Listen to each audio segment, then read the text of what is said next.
Okay, boys and girls, we are going to continue learning about adding within 1,000 using concrete models, drawings, and strategies based on place value.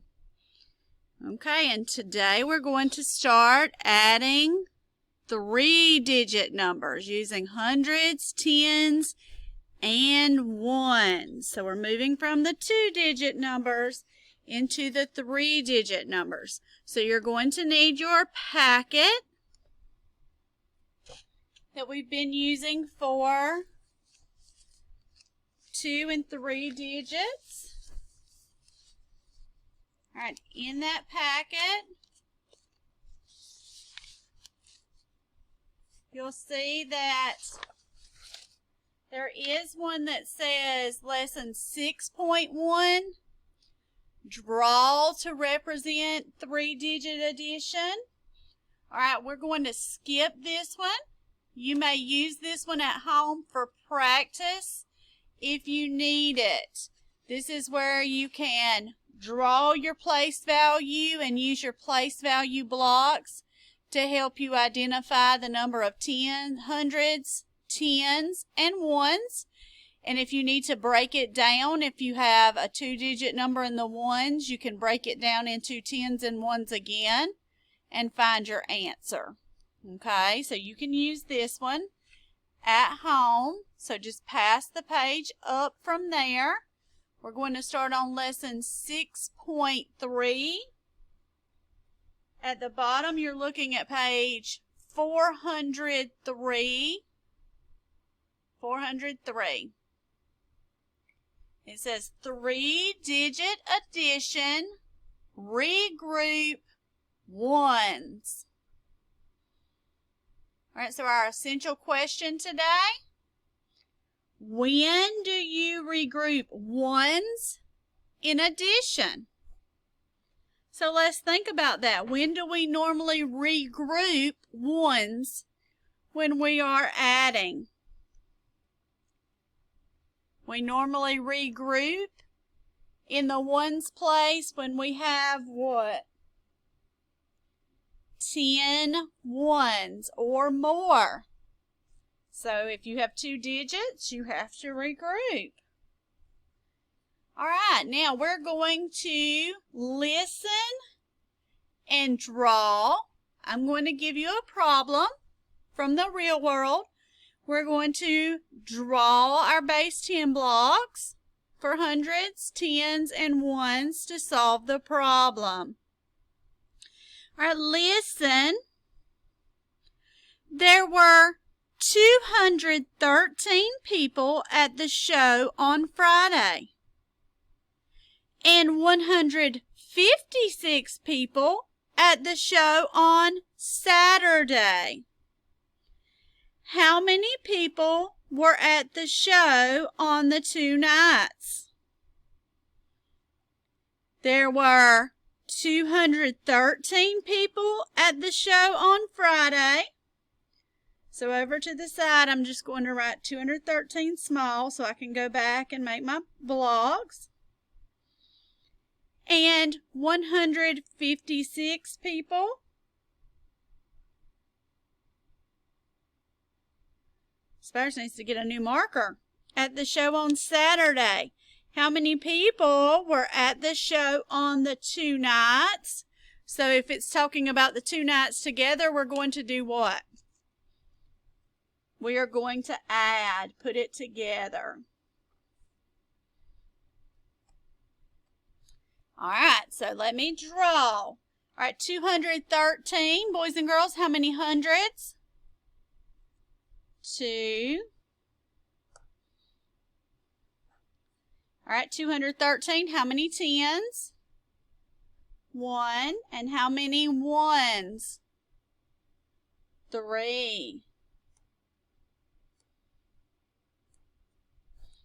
All right, and 156? 1. In 156, how many tens? 5. 1, 2, 3, 4, 5. And how many ones? 6.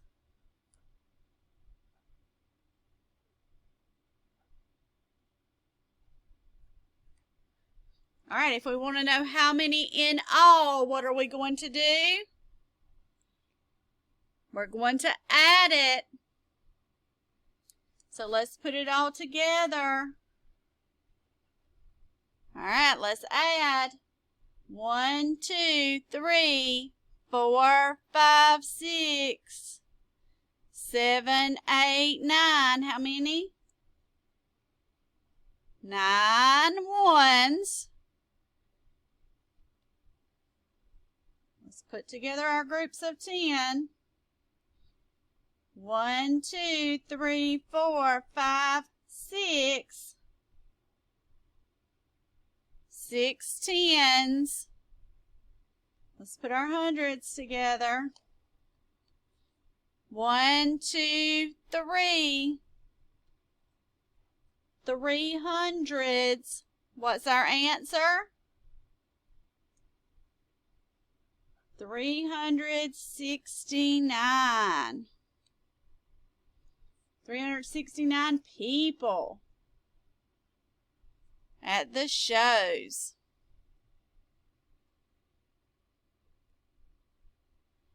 All right, so what did we use to solve our problem? We used our place value. Yes, we use our place value blocks. All right, did we have to regroup? Why not? We have a 9 there, and it is not 10 or more. Remember, if you have 10 or more, then you have to bundle them up and make them into a group of 10 and move them over. That's right. So let's look at what happens when you have a group of 10. Turn your page.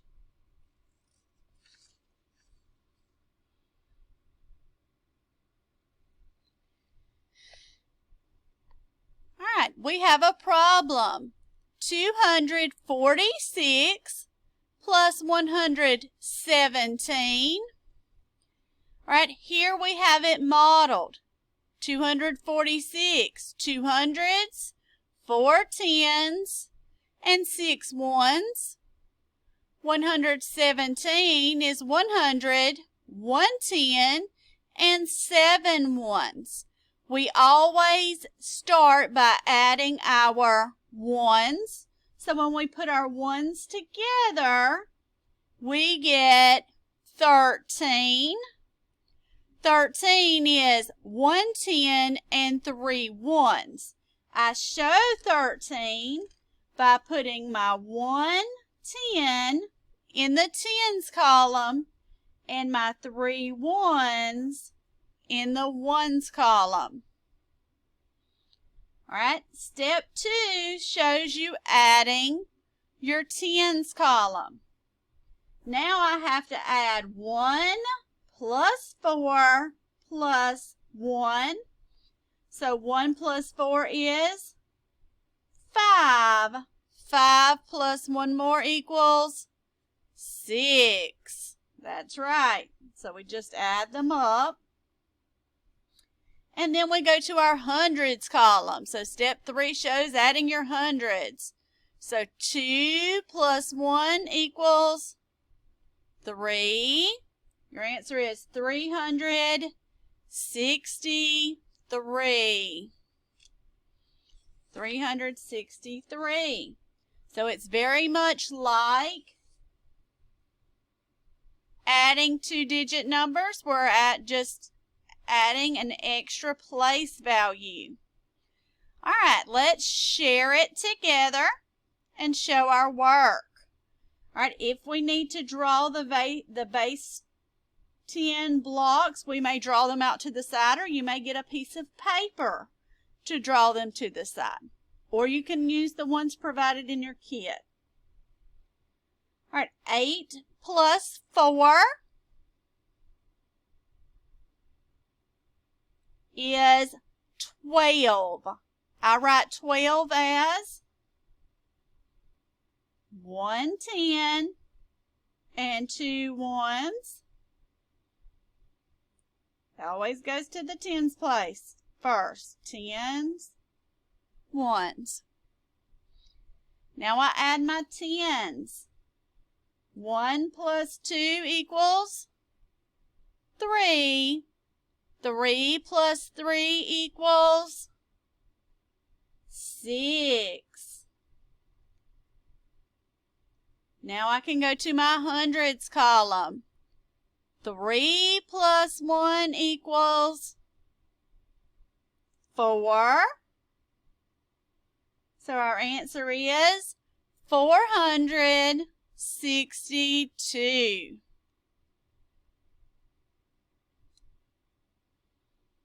Now let's look at number 2. We have 445 plus 23. All right, this is not a hundreds number. What can I put in this spot? You can put a 0 there as a placeholder so you're not confused.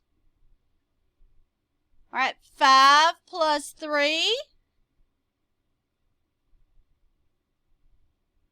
8. Guys, do we regroup when we have 8? No. So I'm just going to put a little X here so I know I don't have to put anything there. There are no tens in the number 8. So I add my tens column. 4 plus 2. That is 6. And then hundreds column. 4 plus 0. 4. My answer is 468.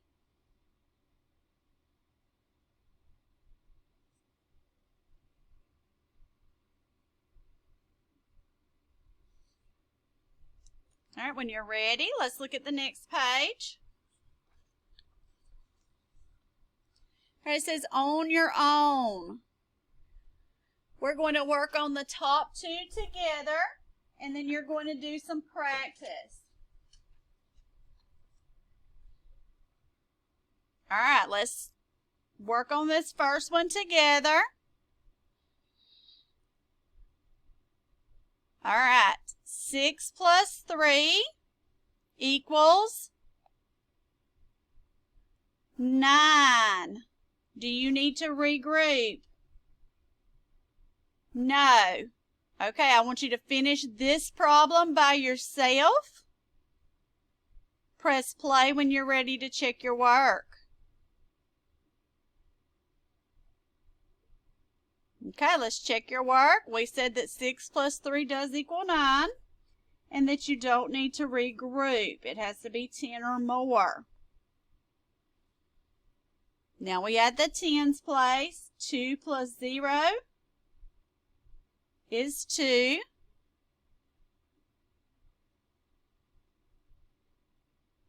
5 plus 1 in the hundreds place equals 6. Your answer is 629.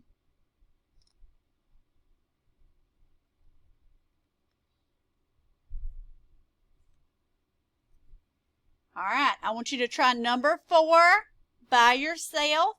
Pause it. When you're ready to check it, press play. Number 4, 8 plus 9 is 17.